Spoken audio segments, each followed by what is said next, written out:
Sasama ako na dyan sa team building nila sa isang beach sa Infanta, Quezon. Hindi ko alam yung expect kasi hindi ko pa narinig yung pangalan ng resort na yun dati. Pero bago ang lahat, gusto ko muna magpasalamat sa Premium Gears, ang sponsor ng ating napakaangas na jersey. Mura na at napaka-quality pa. Tara na, naghihintay pa sa amin.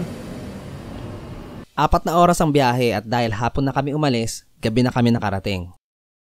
Yan si Ja, nananakit daw ang tuhod niya sa haba ng biyahe. Hindi na namin makita ang beach dahil sa dilim kaya nag-video okay na lang kami.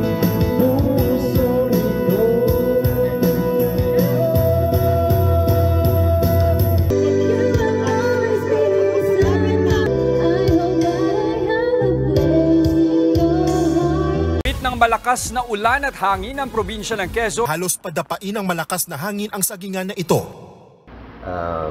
Alas 7 na. Umulan ng malakas kagabi, tsaka kaninang madaling araw. Kaya nagpasok ka na lahat sa tulog na. Dito kami natulog sa parang A-hut nila. So ang presyo daw, sabi daw nila dito is 2.5. Medyo malaki to, parang kasya ang 4. Ayun na lang bahalang tumawad. Hindi ko pa nakikita yung beach. So, ayun, kaya na muna tayo, lalabas na tayo. Sumama muna kami sa mga mamamalengke para mamasyal at makita ang ganda ng lugar.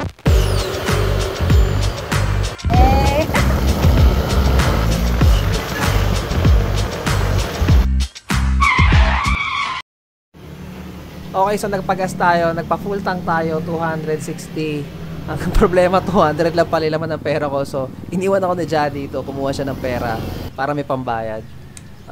Hostage ako dito hanggang bumalik siya. Let's go. Ano? Kalaya ka na?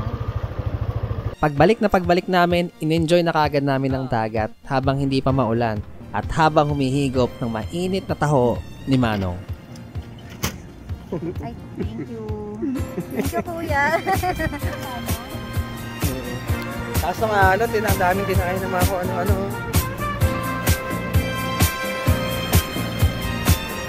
Asan ka? Kasi... You're just too good to be true. Can't take my eyes off of you. You'd be like heaven. Oh, I wanna hold you so much. At long last love has arrived. And I thank God. Ayun, wala na, di.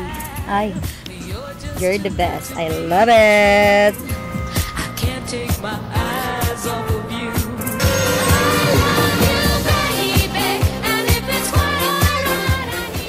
Okay, so swimming time.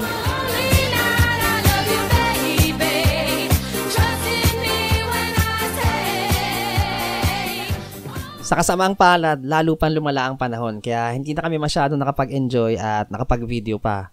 Kahit nung pauwi kami, tuloy-tuloy ang bagyo. Pero masasabi kong maganda tong lugar. Kahit hindi white sand, kahit hindi to kasing luxurious nung ibang mga beach resort, meron itong maaayos na facilities at decent na mga cottages para ma-enjoy nyo ang beach sa murang halaga.